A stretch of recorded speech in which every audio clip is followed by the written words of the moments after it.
There you go.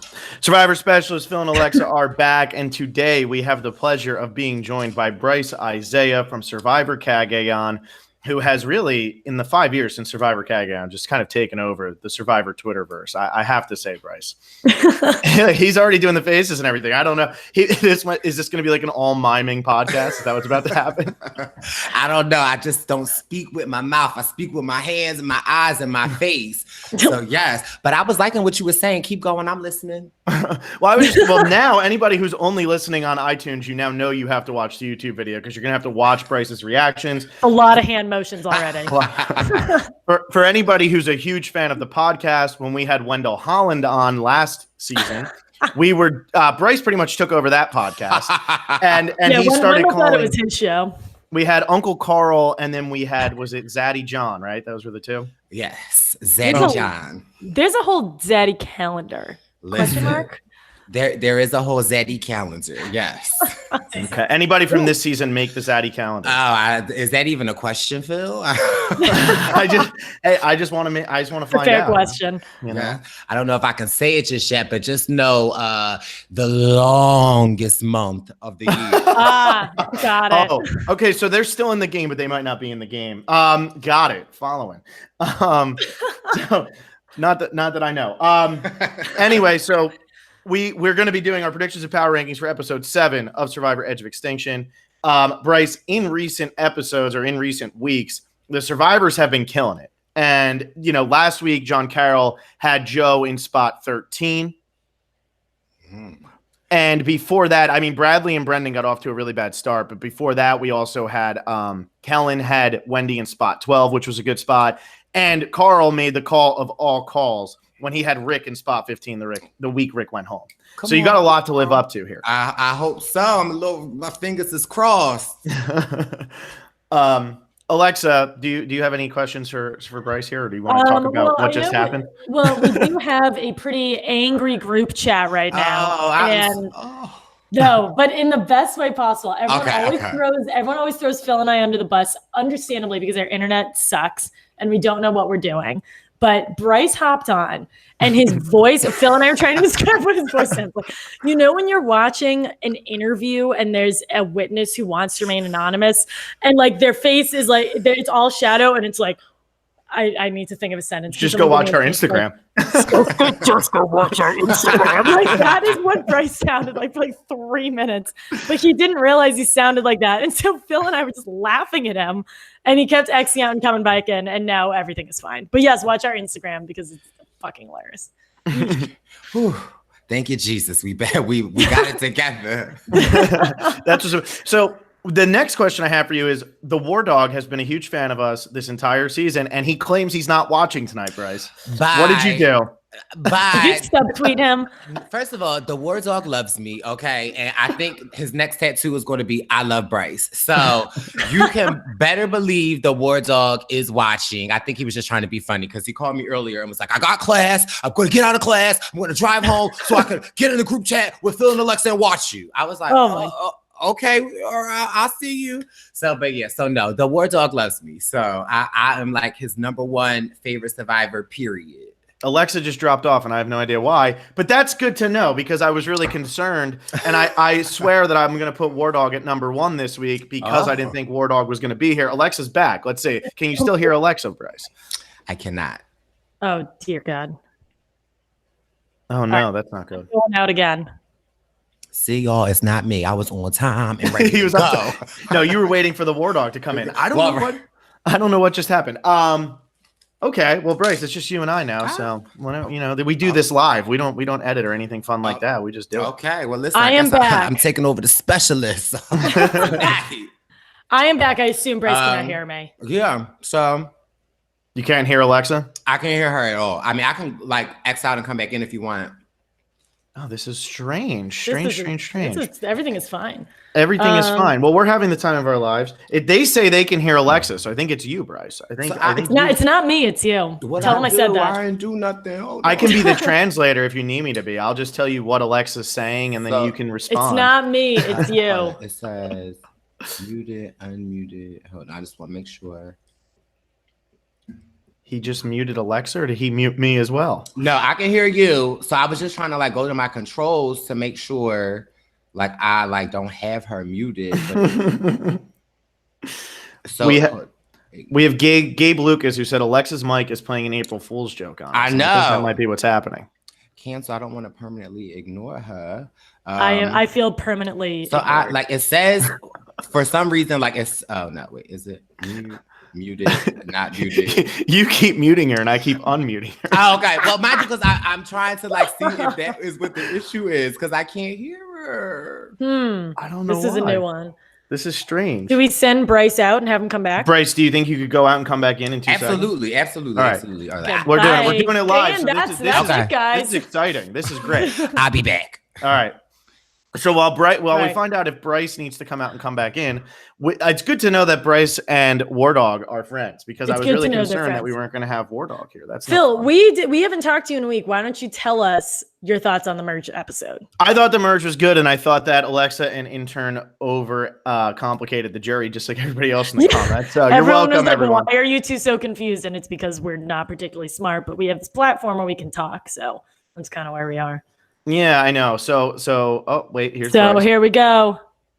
I hear her voice. Yes. There we go. That's what's important. We are back. Okay, now I don't hear Phil. Like, I don't know what's going on. Are you serious? Oh, this is not good. This is like. All right, Brice. What if you unplug your microphone? Do you think then you'd hear both of them? I don't know. Unplug the microphone. Your voice don't sound as perfect, but it still sounds great. So yeah, I don't know what I'm doing wrong here. Like I just click on the link and I can hear you, and I just can't hear him. So it's one or the other. Alexa, tell him to try to unplug his mic Brice, and see if that works. Try unplugging your mic and see if you can hear both of us after that. So unplug my mic. Unplug the mic. So, boom. So how about now? I hear you. Which one do you hear? You, Alexa. Alexa, you do not hear Phil. No. You don't hear Phil. Problem. This what is if wild. so I'm the mediator right now. So should we have Brice leave and come back again? Does that net out? I think we should without the microphone. Let's see if that works. Is that where this nets out evenly? Oh, this is a disaster. This is perfect. I'm having the time of my life, Brice. All right, okay, Brice, can you try leaving and coming back one more time? We're doing it live, people. Can everybody hear me? Somebody in the chat, tell me if you can hear Phil. I think you are good. Someone in the chat, I'm staring at you. Someone, Lexi, I don't know why this may be from Phil speaking too softly. Yes, Sierra can hear us. Ben Fella can hear us. Y'all need to put a time Sierra on the podcast, huh? Okay, yes, everyone can hear everyone. So everyone can hear everyone. It's just for some reason Brice can only hear half of the group. Can only hear one of us. We've never had this happen before. This is really fun. Yeah. We might just have to do an entire podcast where Brice just reads someone one of us and then gives his rankings the other way. I actually think this will be pretty fun. Or is he just buying time until Kelly Wentworth comes back? Or not Kelly Wentworth, until War Dog comes back. Until Mr. War Dog comes back. I hear people. You hear both of us. Yeah. You hear both. Yes. Right. Okay. We're good. I think it might have been the mic. I think you had too nice of a microphone, Brice. Oh. Yeah, wait, we need the low quality ones. That's what Phil. Yeah, that's what it comes down to. Okay. So I'm sorry. Okay. So Brice, talk to us. What do you think about the season? So tell us how you really feel. I mean, it's a lot. So where do I begin? So I mean, granted, can I cuss? Like, can I say bad words? Oh yeah, go ahead. Just go for Try it. to break Troy Zan's record. Oh, okay. Well, bitch, I don't know how I feel about this season because it's like, you know me, I went out third place on my season. Woo, woo. But I wish I was on Edge of Extinction because I would just stayed out there and I could be on the jury. Like, so I like that really kind of boggles me a little bit. So although on one aspect of it, I feel like, oh, it's like very, very great. To watch and like to see them like go on the island and like, but it's just like weird. I've just never really been a fan of like Exile Island, like all of that stuff. So the plot, like I don't love necessarily the premise of this season. However, I am in love with multiple players on this season. So I really feel like it really kind of like grabs me. And like, for instance, like Aubrey, like that's my girl. I love her. So to see her like lose the challenge and then basically like break down, like Like, I thought she was going to cry. I was getting ready to have to like get on a plane, fly out to Fiji and take care of my baby. But you know, and then to see her excitement when Jeff was like, well, guess what, guys? Like, you know, and to see her be like, I'm going back like that. I was like, I felt that. Like, I was really, really here for that. So I don't know. It kind of like plays on me a little bit. But I was very disappointed in Keith and my girl Wendy for going home. Yeah, what was that about? But I can't even be mad because like if I was like I was trying to think like if I was Keith, praise be God, who praise you, Jesus. If I was Keith and like, you know, I'm out there and I'm wrestling with Underwood, shoot, I would stay out there. So I was about to say, is this something you don't want to be doing? So I can't, I don't know, but I guess, I mean, he really did look beat down. And so he's just like, why stay out there? But I know he has to be kicking himself in the hallelujah. But when he finds out that these people are on the jury, that's the most brutal part. That's the most brutal part. You leave right there. And it's one thing if you're there, nobody there makes the jury unless they get back in the game. But now he doesn't make the jury and neither does Wendy. And that's really brutal because you had to stay one more day or 2 more days and you're on the jury and now you have an impact on the entire season. And that's just not the case. 100%. So, but I do wonder because, you know, production loves trickery. And so I was like just having this conversation with Wendell the other day. Like, I wonder if they did stay, would they have been on the jury? Like, you know what I mean? I think maybe the fact that they did leave kind of prompted them to be like, okay, well, like the numbers work out a little better. So now we have the jury. So I don't know. Wendell was like, they would have been on the jury. I'm like, no, they wouldn't have. But I think they would have. You think so? I think yeah, we were talking about that right before you joined. We think they would have. But that's what Robert and I were talking about when we were live. Like, I know they're obviously like super against quitters. If someone quits now, they probably still make it. But I could see if they choose to set the precedent of if you quit, you're not a part of this. And then for me, kind of like how that mind fucks me a little bit. It's like, well, shit, the bitch I voted out first is now going to play a factor in like, so you know what I mean? I think that takes the game to a whole nother like dynamic level a little bit because now it's like, now you got to be like counting, now you got to be Angelina from last season, like from day one. And like, you know, pandering to like get votes. So that kind of adds another dynamic that I feel like is almost a little unfair to some of the players because it's like you go in thinking you're going to play one way and now all of a sudden you got this hoe from day one who now is determining whether or not I get $1 million. And if you mess up my money, cash me outside, bitch, because I have some issues. And she she might not meet the people who get to the end. Right. Right now, the person Reem is voting for is Rick Devens because Rick Devens and her have at least had a chance to bond. Absolutely. That's it. Yeah. That's crazy. So that's, I guess, would be the big quote unquote benefit of if you are the person who comes back the second time from Extinction Island, everyone likes you because you're one of them. And then you get back and you're like you're the face of it. Well, it's a twofold for me because then it's like, yeah, you first in, bitch, first out. See you. So it's just really, really hard. So like, I don't like the way my mind, body, and soul is set up. I just don't know how I feel about that because it's a lot to take in. Yes. It is. Absolutely. But I'm glad to hear that if they would have had this in Cagayan, you would have absolutely stayed out there as long as. Yeah, there's no way. Look, I'm looking at you right now. There's not even a question. I would have hopped my little gay ass right to the left and get on that beat.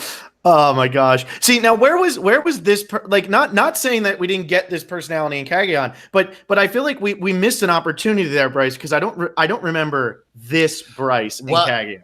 This is like been my whole Survivor Extinction essentially is that like, I mean, first of all, this Brice was there, believe it or not, but this is the Brice that like LJ Jeremiah got to see. And this was the Brice that they were so threatened by. Like, they were like, you know what I mean? So, but it's just like really been a blessing because I don't know how many people get voted off third. And it still is popping and out here in these Survivor streets as I am. So it's like really a blessing. So, and listen, and I can talk trash because I actually played Don't Come From My Spot. So yeah, but I've been the same. I've been the same Brice the whole time. It's just that, you know, it's almost like so much fun because people get to rediscover me. Hint, hint, Jeff Probst, you need to do a pre-merge season, period. I want to tell you right now, Brice, I want you and Bradley Clyhe on the same tribe. That's what I want from the bottom of my heart. You know I love me some Bradley. well, let's get into these power rankings. And I told the man I was going to do it. I didn't wish him a happy birthday, and I kind of feel bad about it. But War Dog is my number one, and maybe that sounds crazy, and maybe I'm just trolling everybody because I just wanted to put War Dog at one after taking his crap for so many weeks. But I really do think that the Lesu 4 that now have Rick Devens are fine.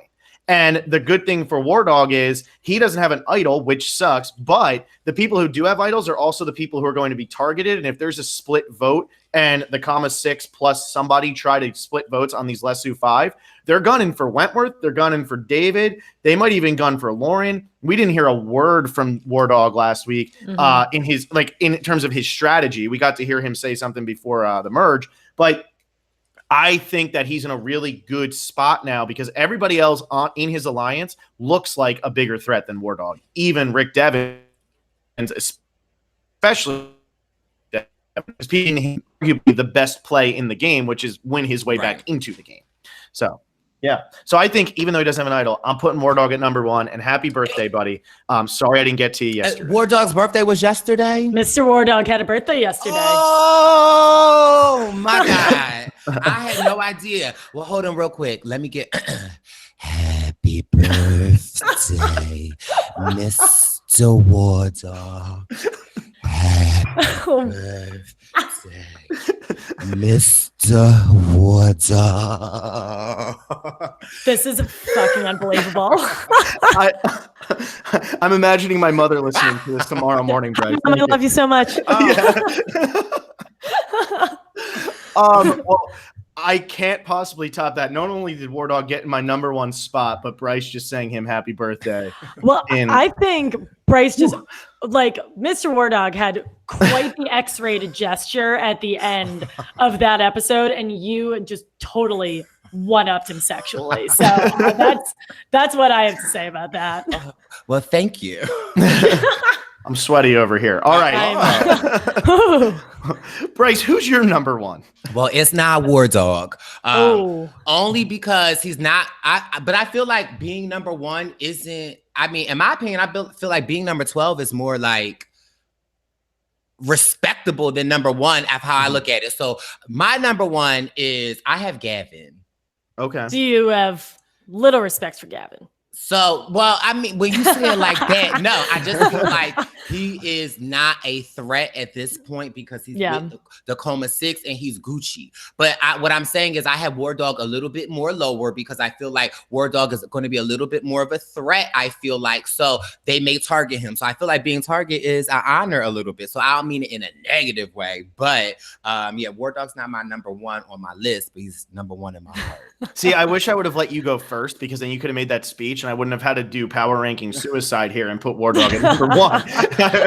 You know, I could have just put him down at like number 8 where he belongs, but he insists on being number one every week. And I agree with you. I do think that the more threatening you are, the further down you have to go. And we heard a little from Gavin last week. We heard more from him than Eric, which is surprising, but don't think Gavin's winning the game.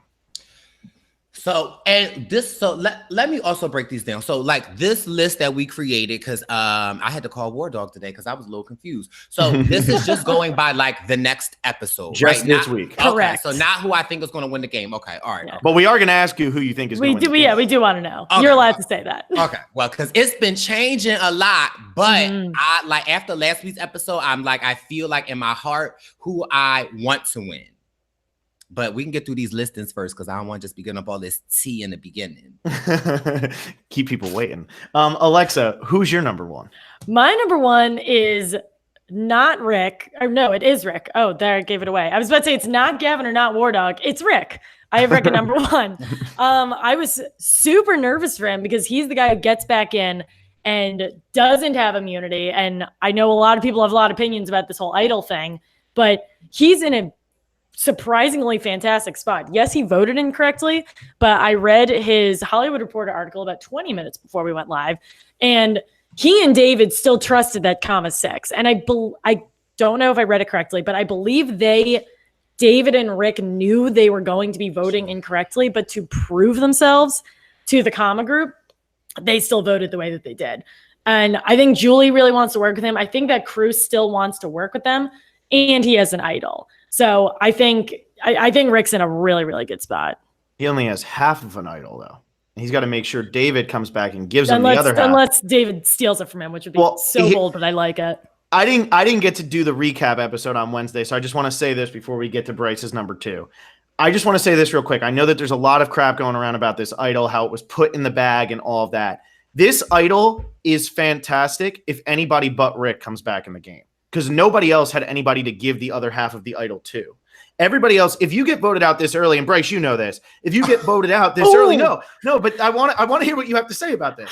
If you get voted out as early as you did, you go out in a 5-1 vote. If you come back in the game, are you really going to be like, oh, LJ, come over here, let me give you my idol? Let me give you half of this. Absolutely not. So yeah. I slightly disagree because I feel like it's almost an opportunity. Well, it's either going to help you or it's going to hurt you. So it gives you an opportunity to basically like reach out. It's like a Hail Mary. So you can go for a top dog and like tell somebody like Kelly, like, listen, I got this idol, work with me, see what we can do. And it can be amazing and it work, or all it's going to do is backfire you. So, but like, so great. It's perfect for Ricky because like he can give someone to David. So yeah, I agree and kind of don't agree just because I feel like it could be a Hail Mary shot and you never know what position somebody's going to be in at that exact time to see how it is. But it absolutely 100% works out for Ricky.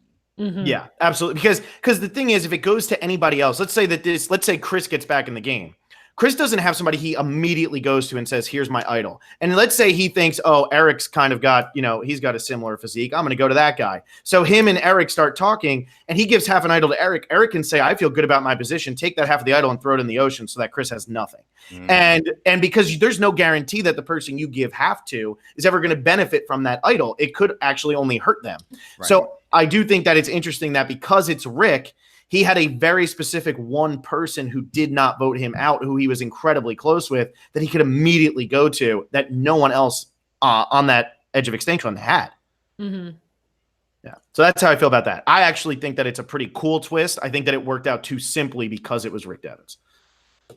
And but I think it working out simply, kind of like to your point, is a good thing because otherwise it almost would have gone to waste. Right. And it's kind of like when Carl found the nullifier last season. It just worked out perfectly because Carl was in an alliance that needed to use it, that they knew who had idols, that they knew who didn't, that they knew who was getting votes. That's not going to work every season. It just worked perfectly that one time, which makes it seem like it's too simple. But I think in the long run, if this comes up again, we're going to see somebody pull a Gabon and just chuck the thing into the water and say, who cares? Or take the idol, keep half of the idol and try to use it as a tool, not to help the person who just came back from Extinction Island, but to help themselves build alliances in the game. True. So that's where I'm at. But Brice, who's your number 2? My number 2 is Eric. Okay. Let's hear about Eric. I just feel like, we don't hear what's really to I'm sorry, I don't know anything about Eric.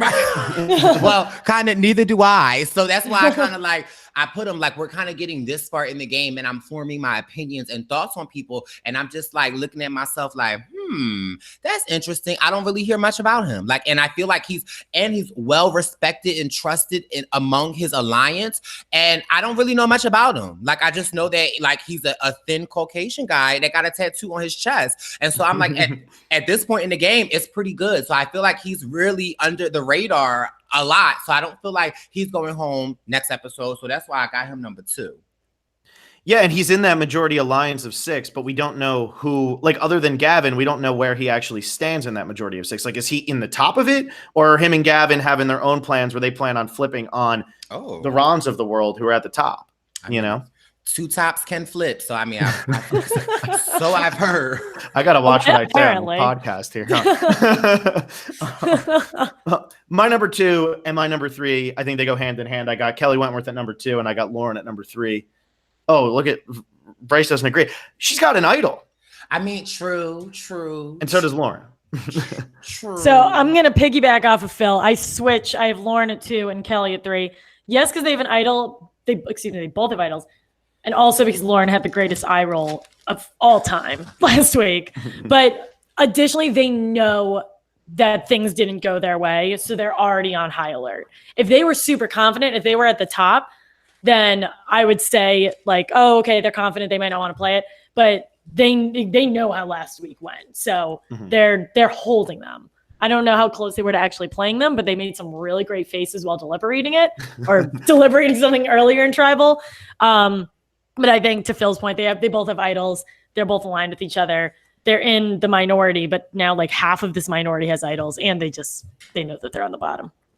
Brice, you seem like you very much want to disagree. So Please I do. Because I mean, as much as I love, I got my little list here, but I'm trying to make these notes. So I had Kelly way lower down on my list because for some reason she's the target every episode. Like every episode they coming for her. So I guess that would make her more on high alert to play the idol. But I don't know. These people are tricky dicky out here, and I don't trust them.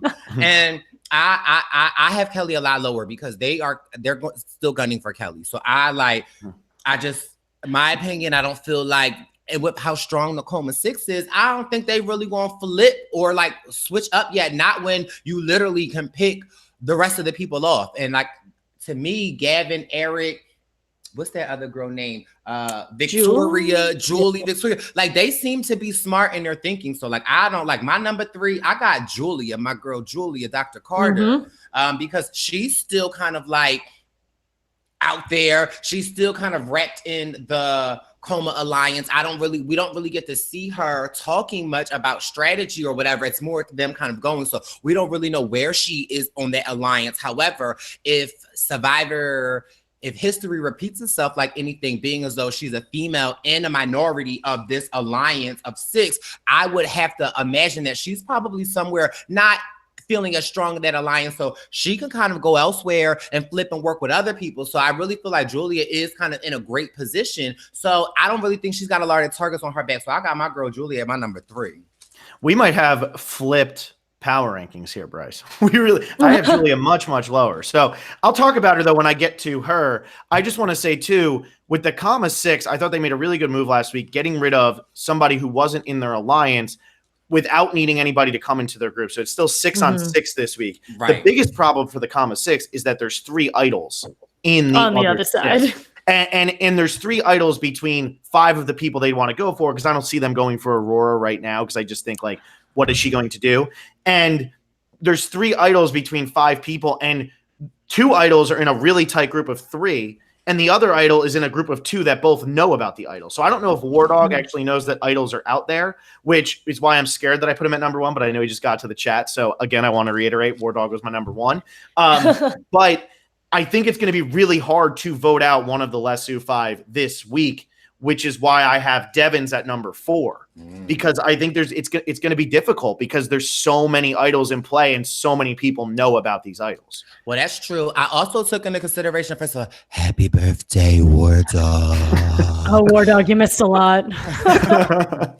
But also in my like prediction, I took into account that it might be a medical evacuation or something happens with somebody. So I'm hoping that it's not, so I took that into consideration as well too, right? But I don't think, you know what, when I was creating my list, I forgot who had the idols. I just knew that Kelly had an idol, so I forgot about Lauren. And then I knew about the David and whatever idol. So I don't think I didn't take that in consideration. But this is my first time making a power list, so y'all gotta go a little easy on me. I think you're doing great so far. You're doing great so far. But that Lesu 5 versus the Coma 6, Aurora, I know like no one seems to know what's going on because we haven't seen anything with her. She could be super pissed about this Joe thing. And then it's a 6-6 split with 3 idols on one side, nothing on the other side, or at least nothing so far. So for my number 4, I'm going to go 4 and 5. My 4 and 5 are Gavin and Eric. And it's kind of like why you had Gavin so high, Brice. They're in this group. They had this big thing. They got rid of Joe. They got rid of both their returnees. I can't imagine why they would break up right now. And this group, like Julie was super strong on what she wanted. Ron was super strong on what he wanted. And they like maturely discussed it and came to a consensus. Like there was no like ego. There was no yelling from what we saw. So that's a group that clearly knows that they're together for some extent of time. I can't imagine right now they would flip. Yeah, it's funny that group seems so strong, and they are 5 of my bottom 6 people.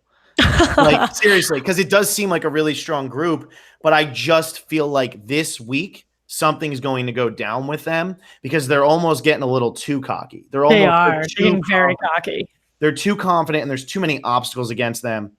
But I don't want to get too far ahead of Brice here, but I do want to use my but here. So I'm going to say, but I have my girl Victoria at number 5. She's the only one from the comma 6 that I'm feeling really good about. Victoria had another great episode last week. Another great episode.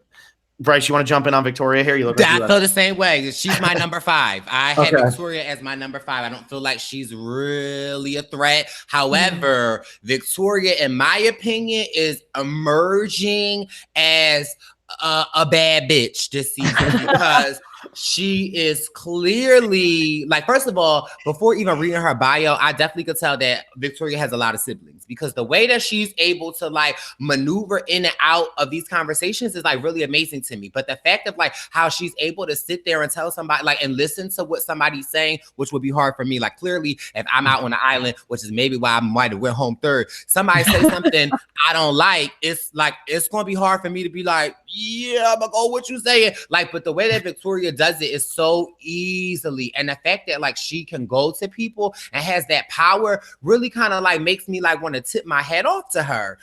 And she is in with a really good core alliance right now, so I think Victoria is in like a great spot. So yeah, Victoria is my number 5, and then I had Aurora as my number 4. Okay. Before you talk about Aurora, I just want to say one more thing about Victoria. I thought the scene when everybody was chasing chickens was so good. Excellent. And she was talking to Ron and saying, oh, what do you want to do? What do you want to do? What do you want to do? And then it was, oh, good, they have a chicken trapped. How quickly she just flipped, and it was just on a dime. And then what does she do? Eric and Gavin are having a conversation. She walks over and they say, hey, how do you feel about, or we just want to make sure nothing changed. And she goes, well, something's changed. And they didn't even question it. Victoria is running the ship on the comma 6. Ron just thinks he is. And that's what's going on over there. And I think Victoria is playing an absolutely incredible game right now. I've been saying it for week after week, and people are probably getting tired of it. But I am so disappointed in Alexa and Vaughn for not picking Victoria after I gave her to them. So I just want to throw that out there. Victoria, Carl is going to end up getting the winner on his Ghost Tribe because Victoria is she just every week she wins over me more and more. So Aurora though, Brice.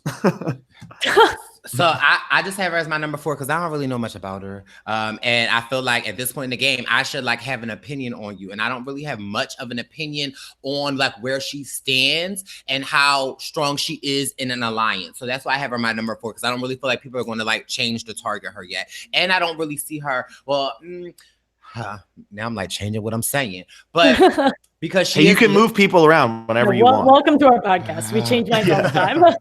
Because now that I'm saying that out loud, like she is kind of linked to some stronger character people, and you know how Survivor goes. If they can't get you, then they want to get the next closest person to you.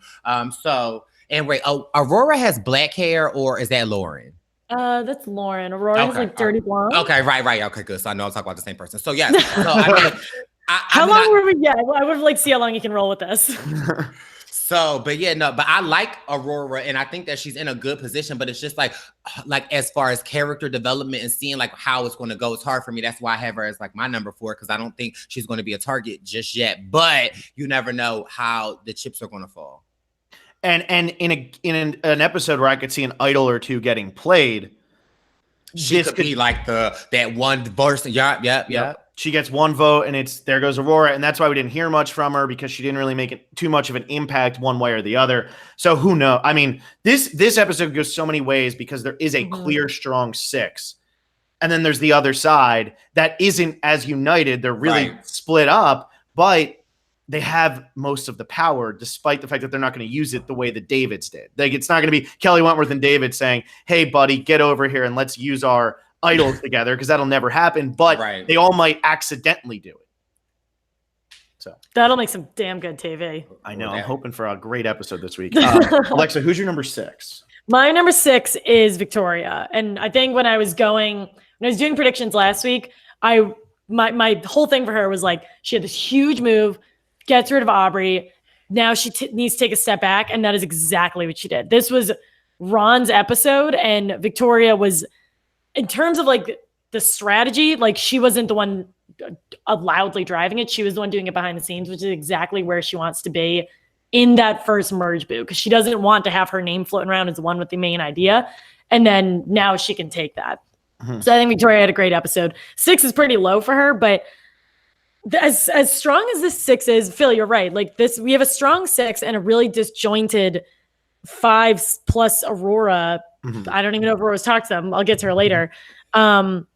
But it's almost like too easy for this 6. And I really don't want this season to become like the Ghost Island that it could be. So, and I know that they're all smart enough to like eventually either break off or turn on each other. But right now, I think they're sitting pretty, especially Victoria, because she'll probably be the one to peel away. She's the least threatening person in that group, according to everyone. You have Ron, you have Julie, who just want to challenge. You have Eric and Gavin, who you just have to look at them. You have Julia Carter, who Ron has already said is playing a great social game. You know, he has said that to her, and I think it was actually Joe who said that to her. You need to be worried because people are going to realize how good you are. Nobody's talking about Victoria. And Victoria is the one who's made most of these moves. So, Queen Victoria. I'm all about it. Brice, who do you have at 6? I have Lauren as number 6. I just feel like she is, I know that she's loyal to Kelly, and I feel like, and she has an idol, which is great, but I just feel like that may be problematic for her. I don't really feel like she's yet of a target for herself and like her game moves, but I feel like her attaching herself to Kelly is going to put a threat, like put a target on her back. And I feel like it could be a blindside, and I could feel like the heat really could be for like Kelly one week, and they're like throwing it off and throwing it all to her, and she feels comfortable enough not to play her idol. So I just feel like, you know, and then especially War Dog as well, like, you know, he go hot and cold with her. So you never know, like, what that could lead to. She could link up with somebody from that comma 6 that is like, so I don't know, but I see her as somebody more kind of wanting to target her than the other people that I have named. Okay, there you go. My number 6 is David. So might be too high for David. I might get an eyebrow raise or two here. But because he knows about half of the idol, and him and Rick really are as close as we're being led to believe, they're not. Julie doesn't want to vote out Rick Devens. And Ron doesn't really want to vote out Rick Devens. And I don't think Eric and Gavin do, despite the fact that we don't really know. And so if everybody wants to vote out David or Wentworth, they're going to gun for David. And the best thing for Rick to do is keep David in the game, have him play the idol. And it actually makes David look like more of a threat than Rick. Like Rick doesn't look like a threat there because nobody has to know that Rick originally found that idol. It can just be like David plays it right here. So, but do you think David could sit through a tribal and not tell them that Rick gave him the idol though? Probably not. Right. That's true. Probably not. I'm in an idealistic world over here. So I'm like, you know, David plays the cleanest game imaginable. But I do hear what you're saying. I just think, I don't know, just part of me thinks David this week is good because if they try to do anything tricky, if this comma 6 gets too cocky, tries to pull people in, tries to split up votes, which they don't have the numbers to do, I think Rick does help David play this idol to keep him in the game because I don't think Rick wants to play alone, especially since he's got the target on his back already of being the only person to return from Extinction Island, which is going to be like, that's going to put a target on your back because you might automatically get the underdog, you know, mindset from everybody on the jury if you sit in the final 3. So I think David's good. I have David at 7, which doesn't sound like a pretty good spot, but for no other reason other than his closest ally has an idol, and this isn't just a close ally. Like Rick and David are friends, and Rick doesn't want to play alone, like Phil said.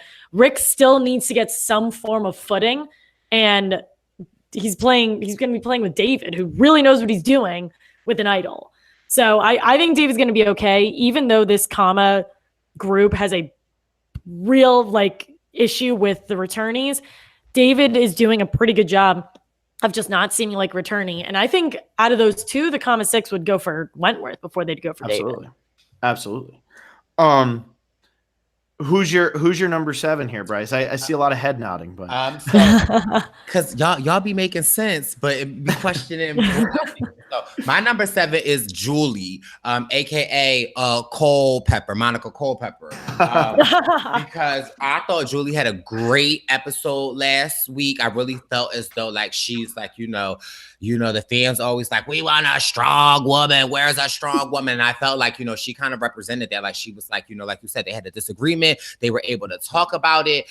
So I have her at number 7 because I feel like if there's going to be tension in this group, I feel like it possibly could be coming from Julie butting heads with Gavin or Eric or something, because clearly she's got a strong personality that we see, and clearly she's willing to go to bat for what she wants. So I just kind of was like, well, she's really making moves, and I felt like she's adding to her Survivor resume, because at this point in time, we all need to be talking about the moves that we're making and what we're doing, that if we are in that final seat, what can we talk about and what can we say that we've done? And from a standpoint right here, like not just like from what what we are seeing, like, you know what I mean? So it's different from when like you are sitting at home and watching it and be like, oh, you did this, Alexa did this. But like when you're actually in the game of Survivor, you don't know all of that. So like, as great as we think Victoria is doing as fans, like in the game, like other people might not see that, but what they can see is like, I feel like what Julie did last night. And like, so I don't know. I just feel like that kind of like, to me, it's like, oh,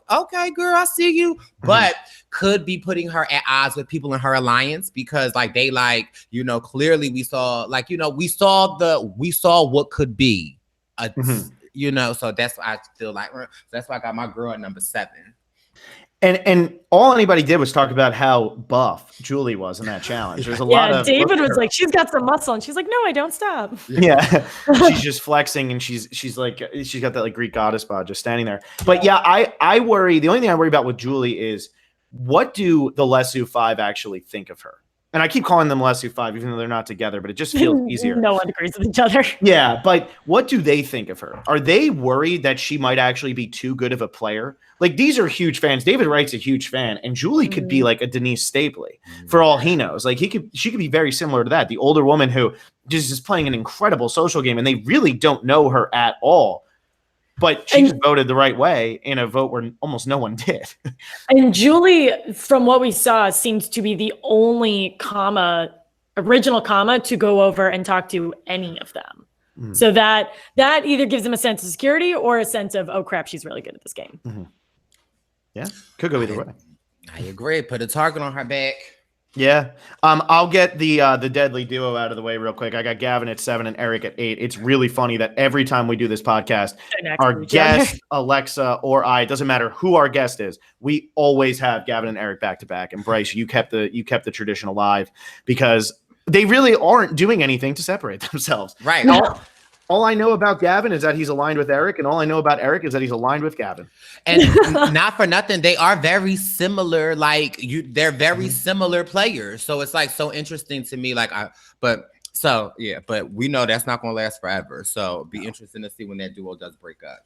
Yeah, I just don't think this week, because I just don't think they're being seen as no reason yet. They should be such big threats, but nobody's looking at them as threats.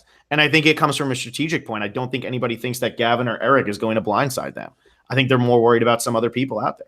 Well, and I also feel like they haven't really been put through the fire as much as the other tribes have been through. So they don't really like have that fire of I don't know, want to make up a word, but y'all know what I'm trying to say here though. Like, so I don't feel like they've been like they haven't I thought I lost it. They're not as dirty as the other players right now, because they haven't had to get their fingers, like they haven't had to get their hands in the mud just yet. Like, they sitting back calling the shots on winning tribes, but when you somebody like War Dog, Kelly, Aubrey, who's kind of like, so I just feel like it's a little different, which is why we're not seeing them so much as threats, because they haven't really had to pull off big moves just yet. But as fans, we see they are probably the biggest threats out there. Yeah, and I, Alexa, we totally skipped this, and we cannot not ask Brice this question. So yeah, I didn't. I wanted you to do the honors, but then the conversation waned. So Julie's my number 8. So this is a decent segue. So Julie's my number 8, and every time we have a guest on, We have a really big question. Okay. What are your thoughts on wooden toys? Wait. For children. So maybe I missed this. Did this come up in like the episode, or this just like what does this have to do? So Julie is a toy maker. She has her own like Etsy shop, and she makes wooden toys for kids. And everyone has flaming opinions on them. Yeah, so I got to hear what your opinion is here. I mean, I don't know because like Julie listens to this podcast, by the way, so give her your worst. I don't know because so a couple of different things run through my mind. So if you want me to be like completely honest, I'll be completely honest. Well, one, I feel like that just means to me Julie is rich because I feel like only affluent, wealthy people are buying wooden toys for their kids. It's made with non-toxic material. I still have the lead paint toys, so I have inhaled a lot of toxins. So one, that's what makes me think of it. But my kids, I like, so that's just one. Then two, I don't know why it just takes me to like colonialism. Like I feel like, like just back in that time, like, so I don't know, that just takes me to like a random place. But I just feel like then that she has to be extremely wealthy because I feel like only affluent, people, like there's a certain type of bracket of people that are buying wood toys for their kids, and I feel like Julie, you better get into that market. She need to link up with Wendell, and they need to do a bead and a toy design right there. Okay. That's the best take we've had yet. Everyone's either like, "Oh, I don't care about them," or "I absolutely hate them." So this is really good. Uncle Carl didn't like him. Uncle Carl had a problem. He did. Yeah. He didn't really understand the question. Well, I was a little confused too. That's why I had to ask some, get some background on it. But yeah, no. But that's for affluent kids. My kids is playing with Barbies from Walmart and Legos and so I ain't buying no wood like stuff. But well, there it is. There's the take. But hey, Julie Boo. Ellen instantly thought of love you. Yeah.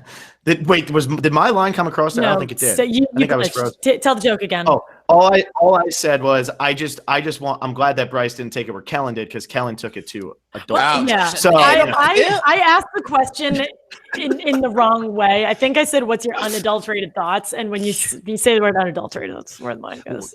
Kellen getting splinters in the cooter. Kellen, bye, girl. There it is. Oh, there we go. When I post this on the internet, that is going to be the title. And if it was an adult toy line that wouldn't, it should be called Porcupine. Oh my God, you'd be really good at this. Oh, Brice, you now have your startup that you can. That's your Wendell Julie crossover event. Porcupine for the adult affluent. Oh my God. Oh my God. All right. So my number, actually, unfortunately, the next person up is Brice. So Brice, you might as well just keep going with whatever you want to say. Who's your number 8? So my number 8 I have is Mr. Clark. Ron Clark is my number 8 because I felt like I felt like last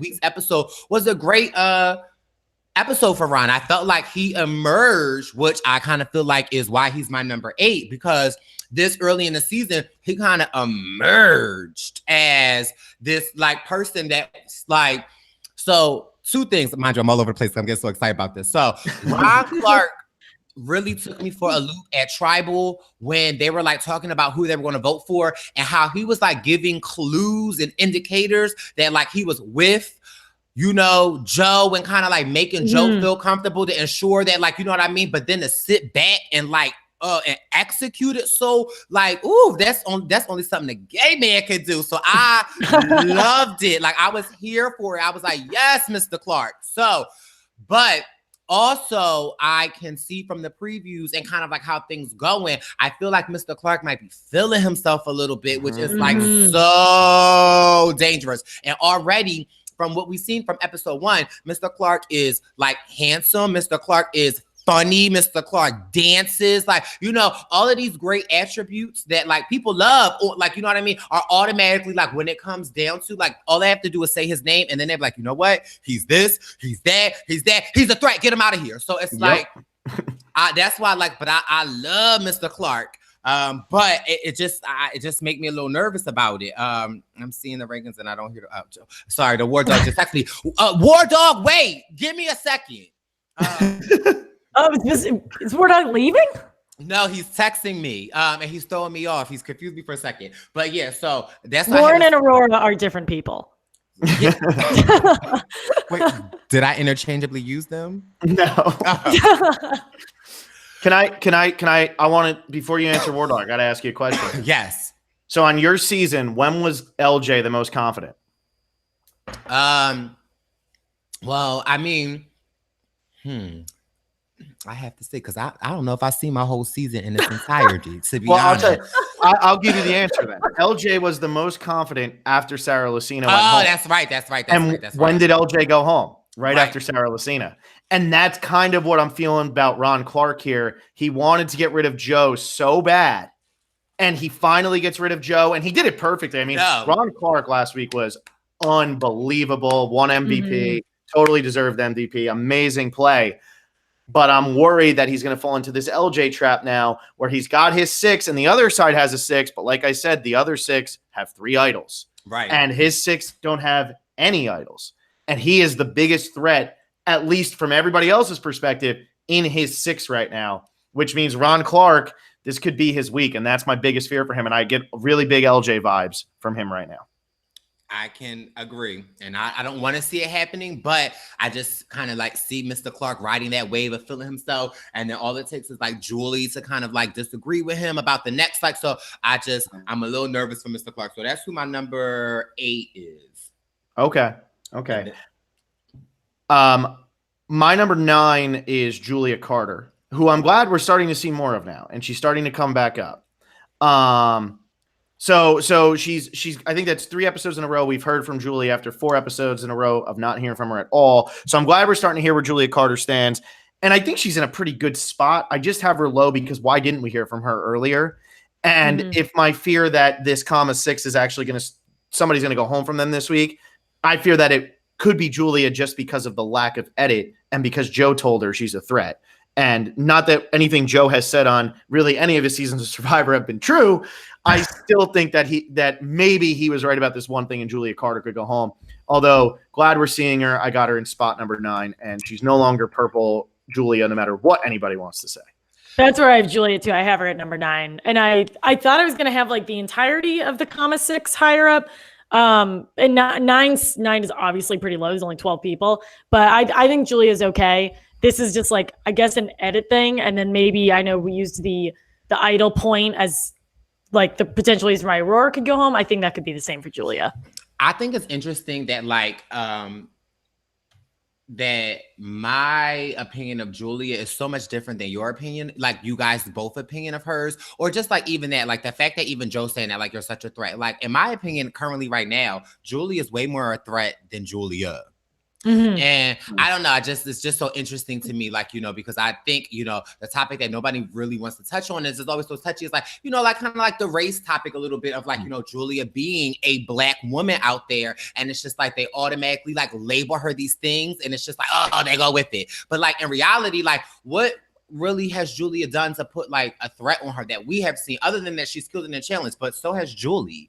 And like it's just interesting to see like how that, you know, Joe says, oh, you're really a threat, you're really this, and it's like everyone's like, oh my gosh, she's such a, like, no, really Julie's really a threat. But I just Julia's like kind of coasting right now. She's kind of under Brice, I have Julie below Julia. I mean, because I really think I agree with you. I think Julie's a much bigger threat than Julia. Absolutely. And I don't even know. It's hard for me. I put Julia low mainly because of the edit. And now she's had 3 episodes in a row where she's gotten content after not getting it. And that's really the main reason I put her there. And all we've heard really anybody say about her is Ron say like she did a great job when she found didn't find the idol when they were looking for Joe's bag. And then Joe saying that she was a threat. And those are 2 really strong moments that maybe we haven't heard from her a lot, but those are 2 moments that showed like she knows what she's doing out there. Right. You know, and it's a shame that we didn't see more of her earlier to find out why she knew what she was doing out there, because I think that there was a big story for Julia early on. Unlike, you know, like it's always going to get compared to Chelsea from Ghost Island, but Chelsea didn't really have much of a story at any point. And they're clearly telling us right now that Julia is getting to her story. So why didn't we hear more from her earlier? You know, that's all I feel about that. But yeah, I don't know. I hope Julia keeps sticking around and pulls the unbelievable win. So do that'd be awesome. I'm here for Julia. So is it my turn? It is. So my number 9. Don't be mad at me, but I have War Dog. But so though it's low on the list. I mean, I know, but like, he's texting you. Well, I'm just like, but I don't look at. I mean, I guess like being number 1 is like what you strive to be. But again, like I say, he might not have been here from my rationale of like, number 9 is good to me. That means like you are popping in the game. You are like, great. But I have him at number 9 because I feel like that he has been such a entertaining player that like, he's very polarizing. It's either you love the War Dog or you hate the War Dog. I happen to love the War Dog, but I feel like he had like having a personality like that. Like, although Karma has the 6 and there's like this undivided majority on the other half, they could easily be like, you know what? We'll work with them, try to earn some favor and like volunteer War Dog to get him out. Mm-hmm. So I feel like because his relationships aren't as stable with Kelly, with David, with Aurora / Lauren. I feel like at any time, if any one of those number people was just like, you know what, let me just try to get my ass another night, they could easily, you want to go for the top dog. And that would be, in my opinion, War Dog. So I feel like that's why I have him at number 9, because I feel like, again, if the Karma 6 sticks together, and I know Phil, but the other people, they got the idols, but I feel like you want to hold on to your idol as long as you can. So like, I don't want to play my idol if I don't want to have to play it, but I don't want to go home with an idol. So if we can get with this Karma 6 and like volunteer War Dog as tribute, then I'm going to keep my idol. And that's going to guarantee me 2 more days if possible. So that's why I have War Dog at the bottom, just because his relationships with the other people that he's been with for so long is a little more shakier. So I feel like they could really just offer him up. And Alexa, before you go, because I know you haven't said War Dog yet, I just want to say, like, if it wasn't War Dog's birthday, and if he hadn't, in the worst words you can call a Survivor player nowadays, if he hadn't bullied me all those other weeks because I put him so low all the time, and he was really making me start to feel bad, I probably would have him a little bit lower, because he's really the only one in that Lesu 5 that doesn't have an idol, because Kelly and Lauren have already talked about how they weren't going to go to rocks for War Dog, so why would they play an idol for War Dog? And David and Rick sure as hell aren't playing their idol for War Dog. So I do agree with you, Brice, but it was the man's birthday. It just happened. Give him a chance. So as someone who is not giving Mr. War Dog a chance, I have him at number 10 for the exact quote that Phil just said. I don't go to rocks for War Dog. Like there's that Let's Do 5. Kelly and Lauren both have idols that they haven't told him about. Kelly found hers like behind his head. And they very clearly said, I don't go to rocks for War Dog. And Rick and David, to Phil's point, aren't going to vote for him. So he's kind of sitting in the middle. I don't know who's going to play an idol for him. He had a quieter episode. I'm sure they had finally to give Kama more attention, but he's sort of the giant quotes, like odd man out of this group of remaining Lesus. Yeah, I agree. I totally agree. But you know what? I didn't put him at 9 or 10. I put him at 1. Only Lauren isn't going to rocks. War Dog is not happy with my choice. I'm sticking to it. Happy birthday, Mr. War Dog. I want to go with my number 10 here, which is Aurora. And I think I have to call somebody out here, but I have to find the actual thing. Somebody was talking about purple players, and they tried to lump in Queen Victoria with Aurora, saying that they were purple. And so I had to screenshot the confessional count and just be like, don't ever say that about Victoria. But Aurora, we really don't know. And all but Aurora might be purple. Aurora is as close to purple, I think, as you're going to get on this season right now, because we heard her talk early on about Joe. Can y'all tell me what purple is? I'm a little lost. So purple was back in, what was it? That was 19. It was Nicaragua. Oh, 21. I'm sorry. Yeah. So purple started in Nicaragua because Kelly Shin. I think she got like 3 confessionals or 4 confessionals the entire season. And all anybody knew her as was Purple Kelly because she was on the Purple tribe and there was a Kelly on the other tribe. So they called her Purple Kelly. And people now will call people purple, and they overuse the term purple so much. I mean, they'll call you it miss like, a week. And yeah, you're like purple. War Dog was Purple War Dog last week. You know what I mean? So it's stuff like that. But Aurora might be purple. Okay, so my nickname, the Purple Pants Badass. I was about to say. Maybe I should. Well, listen, I'm reclaiming and renaming. Okay, who's the purple edit of this season then, based on Brice's estimation? Yeah. Well, it'd have to go to Underwood. Got the voice. I am having nightmares for weeks now. I don't know if that was your Chris Underwood voice or your Happy Birthday War Dog voice. I think they're the same thing. They're interchangeable. Oh my gosh. Yeah, we're gonna have to talk about what you think Chris Underwood's chances are on Extinction Island, but we'll talk about that after we do the power rankings because I want to give a chance to calm down. I didn't see this yet, but this is what I just got a video. Hello. He does not look too happy, so I have to listen to that afterwards. There you go. That's what I like to hear when we are not live. Oh my gosh. But yeah, so purple isn't a bad thing. You know, it's not. You're not Purple Pants Badass is not bad. Oh, okay. Very but purple, different. like Purple Kelly is bad in terms of an edit. Like Purple Aurora here, that's not good because that means we don't know anything about you and you're just kind of coasting through the game. Chelsea from 36 was the closest thing we've gotten to a purple edit since Kelly Shen. So it's kind of like a goat, but not really a goat, but almost a goat. Yeah, but like when they get voted out, everyone's like, "Oh wait, like Chelsea was a huge threat," and we were like, "Wait, what?" Because they weren't even on the season. You just don't even know that they're there. Y'all better educate me. The closest to purple on your season would be Jeffra, but I think you just admitted you never finished your season, so we don't actually know if that helps at all. I don't think it did. Who's that? Yeah, exactly. That's the person. So when you say are Aurora and Lauren different people, that means one of them is probably purple because you're like, who's that? That's the best way to describe the purple. Got you.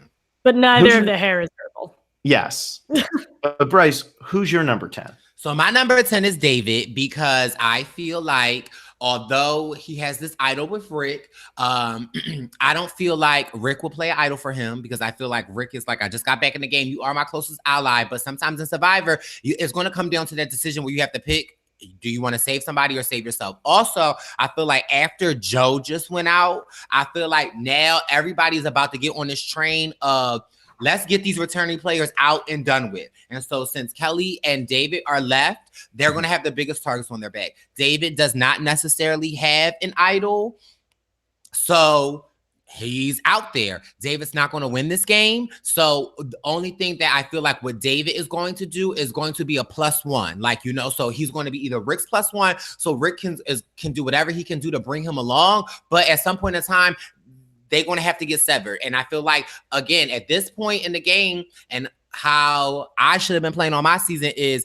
that, like, every night could be your last night. So you got to play, like, you know what I mean? So at this point in time, we've merged. You got to just try to make it to the next day. And unfortunately, if you have to sever ties and take that idol because, you know, you didn't get voted out and send his ass on, then send his ass on. So I feel like David is 10 on my list because he is a returnee and he don't have no protection. I mean, although he has connections and people want to work with him, but all they got to say is his name and not your name, and people will vote for him. So I have him as number 10. Yeah, I hear that 100%. I think David's in trouble. I'm just not buying this week, but I do agree with you. Like, I you know what? He goes home this week. I wouldn't be shocked. Right. Mm-hmm. You know, I really wouldn't. You bring up a good point with him being a returnee, and it's so cool to watch how Manu like almost completely accepted the returnees and Kama immediately got rid of them as soon as they could. I'm curious to see how this is going to work out for Kelly and David. So my only thing with David is though, although David is a returnee, I feel like with his personality and how David is, like he's way more accepted than a Kelly than like Aubrey, because he's like, like it's almost like the first day for him as well too. So I feel like that's why he's able to assimilate into these tribes so much more. But at the end of the day, when they start to look at these numbers and see what's popping, like his ass is going to go. So yeah, but I love David though. No, David's great. I've been open about that. I'm so happy he made it this far. Brice, if you were on a season where there were returning players and it was your first season, if Cagayan had returning players, are you keeping them around, or you think you're trying to vote them off? I am going to keep them around because, again, like if it's anything like my season, I was a target from day one because I'm Black and I'm gay and I'm on a tribe with like people that are very similar to themselves. So I'm going to want to call me Purple Brice, because I'm going to want to be with the returnees to do like, you know what I mean? Like I have a better understanding after playing the game. Oh, I'm going to work with the returnees for sure, because it's like I already stick out like a sore thumb, and I'm not one of these people that I can like hide who I am. So I'm going to want to like be with a threat so that I can work. So no, I'm going to work with the returnees. But that same token, if and when an opportunity presents for them to go, I do realize they have to go. There's no ifs, ands, or buts about it, especially somebody like Joe, especially somebody like Kelly, and especially somebody like Aubrey. So maybe Aubrey not so much, just because I feel like, at least with Aubrey, I feel like she is a little more, and this is not, I don't mean this in a bad way, but I feel like she's a little more loving. Like I feel like, not to say that Kelly's not loving, but I know that bitch will cut a bitch if it's me or her. Like, you know what I mean? Like, because Kelly wants to win and I want Kelly to win. But I feel like Aubrey, there might be a tug on her heart to be like, ugh. So I don't necessarily include her, but yeah, I'm gonna work with the returnees. Yeah. And it's funny that you say that about Cagayan, because when I look at the way that game started, you could not have had a worse draw in the entire world than the draw you got. Let me just tell you, I don't know, like, because Cagayan, like Wendell says, was so long ago. Cagayan is so much better than Wendell's season. I'm sorry. I had a connection issue. What you say? Yeah, let me say, Cagayan was so much better than Wendell's season. That you know what? About it all you want. It must be these headphones, because I just need to hear you say it a third time. So I think the name of the season is actually just Wendell's season. I don't even think it has a real name. Alexa, you might need to say it because Brice can't hear it. Oh, right, because I'm the translator now. Cagayan was a lot better than Wendell's season. Did you get that one, Brice? One more time? Yeah. Okay. Much better. But let me just tell you this. So I don't know if you guys remember like the first episode of my season when like we do, Garrett and David. When they was like look to each other and pick the winkest link, I almost diarrhea myself, because I'm like, bitch, they is going to pick me. Like, if you ever watch that season, y'all need to look at my face when Jeff say that, because I was like, oh shit, bitch. I'm like, I'm not ready for this. But whoo, thank God be the glory they didn't pick Morgan, because like I just knew that they were going to pick me. But yeah, that's a little tad bit. Yeah, no, I hear you, and it's funny that they did pick Morgan, but yeah, Brice, the more we get to see your personality through Twitter and stuff, the more I'm like, if we're gonna do a pre-merge season, let's hear Brice, because that was like an Alicia Holden type draw where it's like not saying you didn't belong on the beauty tribe, but you didn't belong on that tribe. You know what I mean? That wasn't the tribe for Brice. Absolutely. But I'm gonna kill my power rankings now, and I'm gonna put Julie at 11 and Mr. Ron Clark at 12. And I know, I'm sorry, but I think Julie, despite the fact that she was great last week and she won the challenge, if she starts winning challenges and she's got the and I mean this with love, but if she's got the little old lady, she's so loving social game going on right now and everybody loves her, man, Julie's in a lot of trouble, because nobody's gonna want to keep her around. and then I have Ron at 12, and he's on my fantasy team, and I still haven't lost a player from my fantasy team, but I really think that Ron is going to be in trouble because he's just too confident right now. He's just too, he got all dressed up for tribal council, and he knew he was going there to blindside somebody. And this time he might get all dressed up and he might be the one getting blindsided. But I hope I'm wrong, but I really do think that this is the end for Ron this week. So I have, you seem very, so I I have Aurora at 11 and Ron at 12. And now that we're talking about it, I'll talk about Aurora first. I originally had Aurora at the bottom, but Brice, you made a good point that Aurora at the moment isn't a threat. She almost has a new lease on life. She was really big on wanting to work with the returnees, and no one else on her tribe was. Now that both of her returnees are gone, she can either restart or go join the party of returnees that has 3 idols. And that really needs a number right now. So I think, and the minimal that we've seen from her is that she's likable. Like she was into the whole like Kumbaya thing. She seems to have a hilarious personality on Twitter. So I'm sure people are drawn to her, but I think this will be a good opportunity for her. But then at the same time, at the moment, she has nobody. So I have her pretty low there. Ron, I really don't think he's going to go home, because why would this group of 6 do this and then just break up? So I shouldn't have him at the bottom, but I do, because he was the face of getting rid of Joe. So therefore I don't know, but I have Ron at 12. His story feels complete. His whole goal was to get rid of Joe, and now he got rid of Joe. We don't really know much else about Ron moving forward, other than that he wanted to get rid of the returnees, and he succeeded in that. He got rid of the 2 he wanted to get rid of. Now what? But Brice, you didn't put Ron at 11 or 12. So who are your 11 and 12? So my 11 and 12s are Rick, and then my 12 is Kelly. Rick, just because I feel like Rick is so out of the game, out of the loop, that like if you need a vote, which a lot of the times I feel like these decisions come down to, like, is who don't you have to think about it? How easy can you cut your ties and keep your hands clean? So I feel like bitch you first in, bitch you first out. So I feel like that's why he just has a huge target on his back, which is clearly why production has given him an idol, because like they want to spice things up. But I feel like it would be very easy to blindside Rick at this point, although I love Rick, and I can't tell you how when he won that immunity to get back in, I was screaming for joy. So I really do love Rick, and I love, like, you know, he's got such an interesting character on social media, and just to see someone like that, and honestly, I'm not gonna lie, like I'm like, child, this is Chris Underwood's game, and that he's gonna be back in, and you know, I can live my life again and be happy. But when Rick came back in, like, this is like, again, why I fucking love Survivor, why it's like I wanted to play Survivor, is because like you can never count anybody out. And so like I just can't say enough about, like, I'm getting chills talking about it. I was so excited to see like Rick kill it, and Wendy killed it as well too. That's why I was so pissed that Wendy was going home. Like, I'm like, are you kidding me, girl? You almost was back in the game. She had it. She had Girl, you freeing the chickens. We need to free Wendy. I want you in the game, Wendy. I love characters like Wendy, because Wendy reminds me so much of like an Abby Maria. Just, like, they're unpredictable. Like, people think they crazy, but they really not. Like, you know, so it's like, I love a free-spirited character like that. But anyway, back to my people. And then I put my girl, y'all know I love Kelly Wentworth. I'm Team Wentworth. Like, I'm Wentworth down, baby. Like, that's my girl. I don't play about that. We got some problems if you talking about Kelly. That's my girl.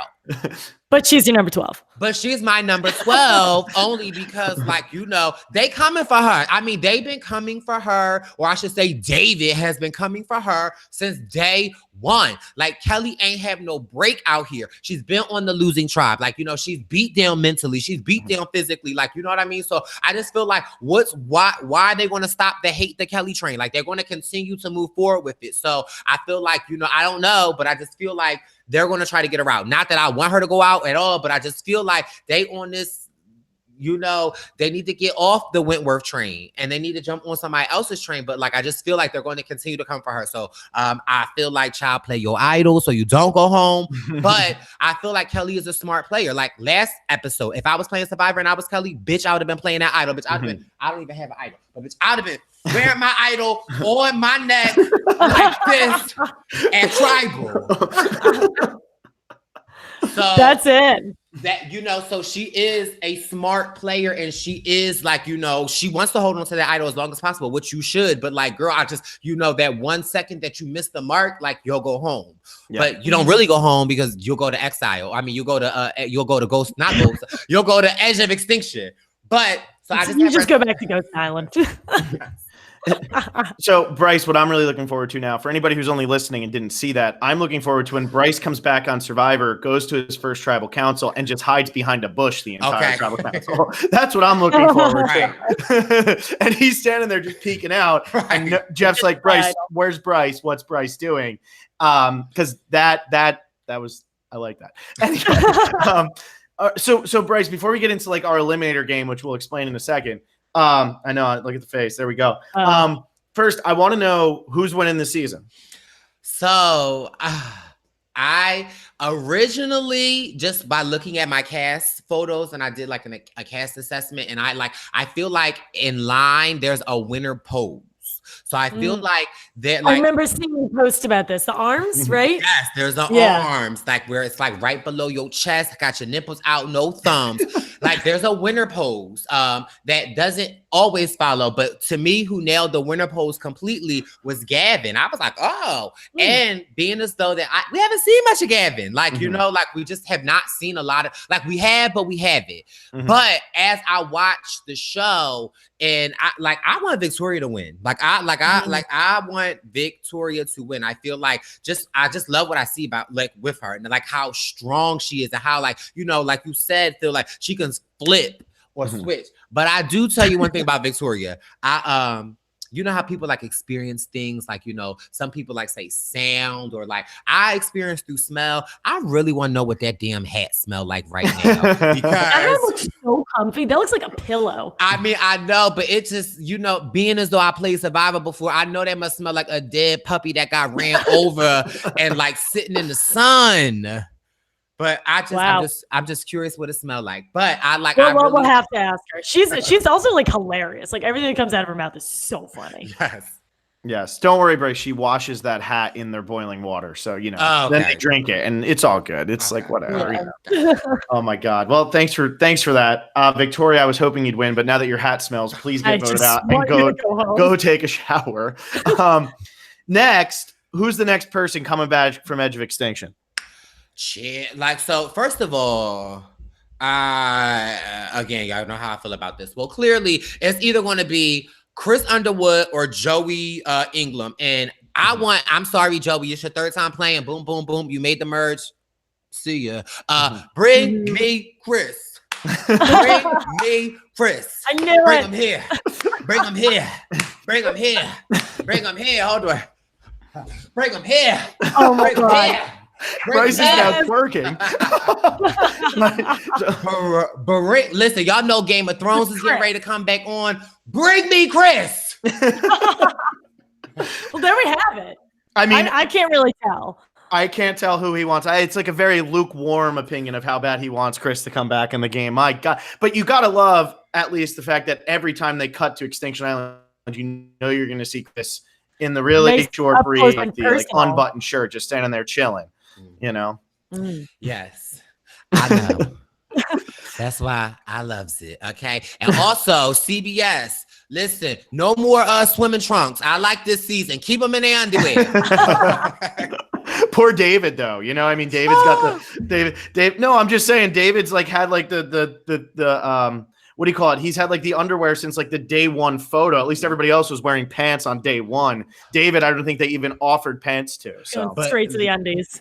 Now that we're talking about undies, let's just talk about the worst underwear this season. And I'm so sorry because I love this person, but Keith, baby. Yeah. I can't remember. I don't know.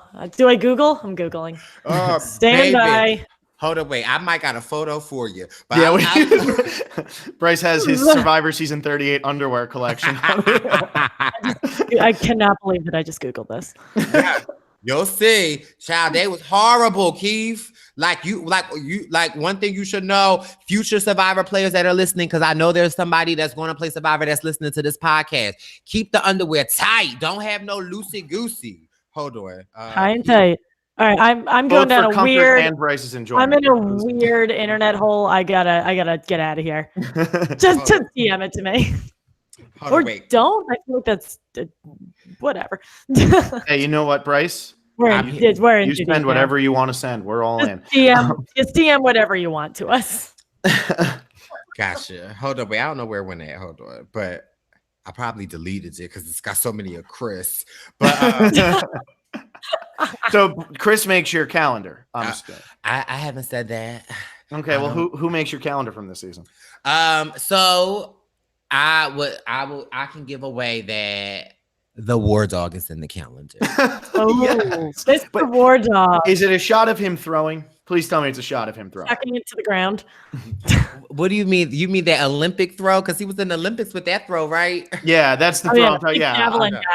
I mean, that's what you want for the entire month of January. You want War Dog throwing that. Because if you forget to change your calendar, at least when you look at the fridge, it'll still be War Dog throwing that. All right, so Mr. War Dog, I'm curious, when's this calendar coming out? We got to get our 12. Yeah, we're going to need to buy one of these. Yes, well, I already have 2019 out, so this will probably be for 2020. So it'll probably be out the later quarter of the year. Okay, who made 2019? Did I miss this? You missed it. Oh, the 2019 one. Solid. I know you didn't know who I was, so y'all going to have to go back and scroll, okay? You're going to have to do a little scroll, Philip. I'm doing it. I'm going to look it up. I think I actually have this tweet saved. I'll send it to you. It's the funniest thing. Hey, and I knew exactly who you were, Brice. Don't worry. I just didn't know that. I didn't know that you made the Zaddy 2019 Zaddy calendar. Wasn't the first thing I thought of. Well, Joe was on it. I put Joe in there. Joe was in there. Okay, that's good. But with the mustache, he wouldn't have been in this season. No. All right, let me explain this eliminator game real quick. Okay. This is the last thing that this is your last obligation on our podcast here. Okay. So each week we pick one player that we don't think is going to go home. Okay. If that player goes home, you're out. But you can only pick each player once. Okay. So like the strategy is like, for instance, if you picked Joe Anglim 2 weeks ago, that would have been perfect because Joe Anglim went home last week. So you would have been safe the week you picked him, and then he goes home right after. That's like what you're hoping will happen. Okay. So far, everybody that Team Survivor, that Team Vaughn, that Team Alexa, and that Team Phil have picked, not one single person has gone home yet. So we're all really desperately running out of people. So you can pick anybody still in the game that's not on Extinction Island. Okay. That isn't Ron, Aurora, Kelly Wentworth, Victoria, or Lauren. So you can pick anybody else. Well, who the hell is left? Yeah, exactly. So let's see how much you actually remember these people. So I'm gonna go with Gavin then. All right. That was quick. That was quick and easy. That was the most painless one we've ever had. That was nice and easy. I mean, y'all didn't damn near eliminated everybody. So it's been a bad year. I mean, normally you pick somebody early on, like you might pick Alexis Maxwell, and then the next thing you know, she's going home pretty early. But that hasn't happened to anybody yet on this season. So that's been the problem. It's gone like almost exactly who you think would go home, except for Chris, who I was saving for later. He goes home super early, and then it screws me over. Alexa, I am going with the birthday I'm sorry, boy. I forgot that Lauren Rimmer was on the Zaddy calendar. Yeah, Lauren Rimmer was on the Zaddy. Sorry, Phil. I'm listening. Keep going. Can you send this to me immediately? Yeah, I'm gonna at you right now. Oh my God. I'm going with the birthday boy. I'm going with King War Dog. I put him in the number 1 spot. I don't think he's going home this week. But I don't think he's got all the longevity in the game. So oh, whoops, I just added like 50 people. Oh, that's perfect. That's fine. That is not what I wanted to do. Alexa, who's yours? I have David. I picked David for this. I don't really know who else to go with. I'm looking at I don't even remember who I picked. Yeah, I pretty much picked everyone in comma. So I'm gonna go with David. I think David's fine. But Phil, is this not the funniest thing you've ever seen? This is amazing. Brice, I'm so angry that this wasn't in my life sooner. I'm looking at this. The fact that Bradley in the bed is unreal. and you have Kenny doing the hand thing. He's still got his shirt on. Y'all better leave Ken alone, okay? Ken is a daddy. I agree, but I love that you picked a shirted photo. Farm Guy 69 and Keith. Yes. This is 69. I cannot wait for 2020. 2019 is going to be the longest year now. And the fact that you just put Dada. All right. Unreal. Wow. Okay.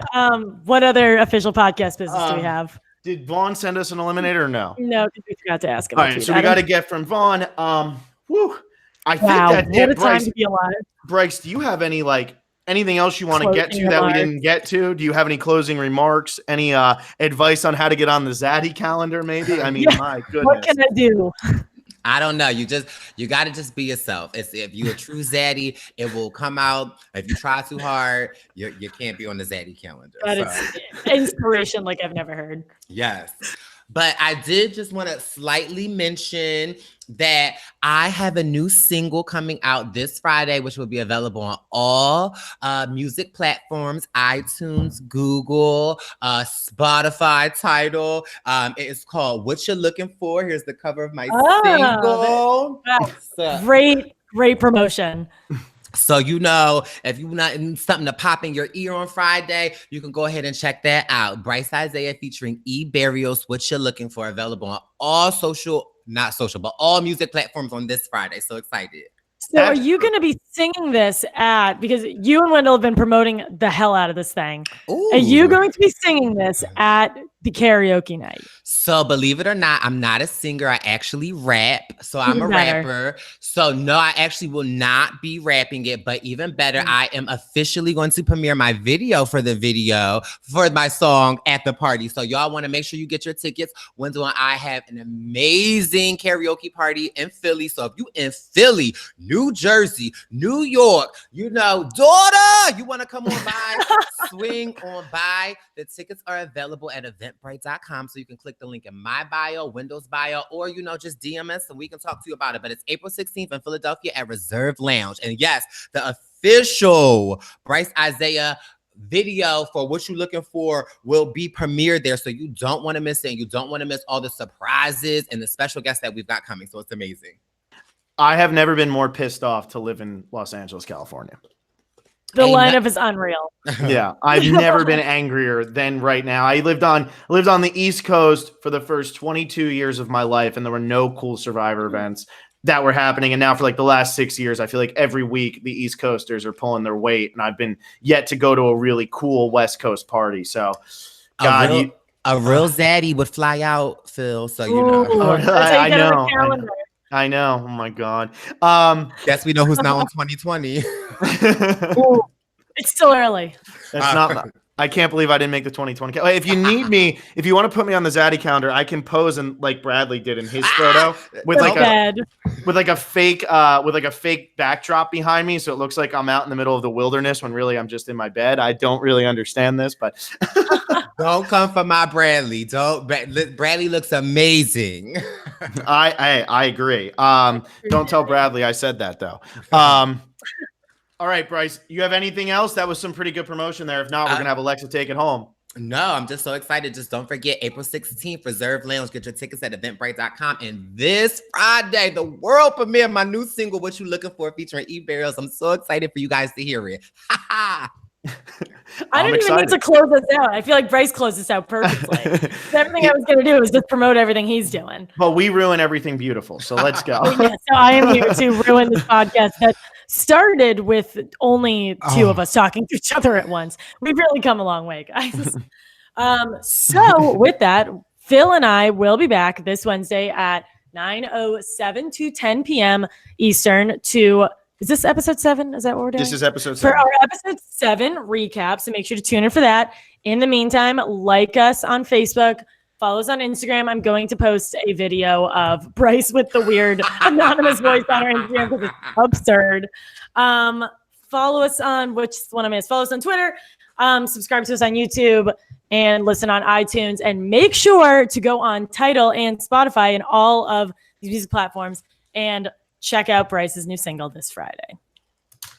There you go. Brice, thank you so much for coming on. Thank you guys for knowing who I am and inviting me on. It's been a pleasure.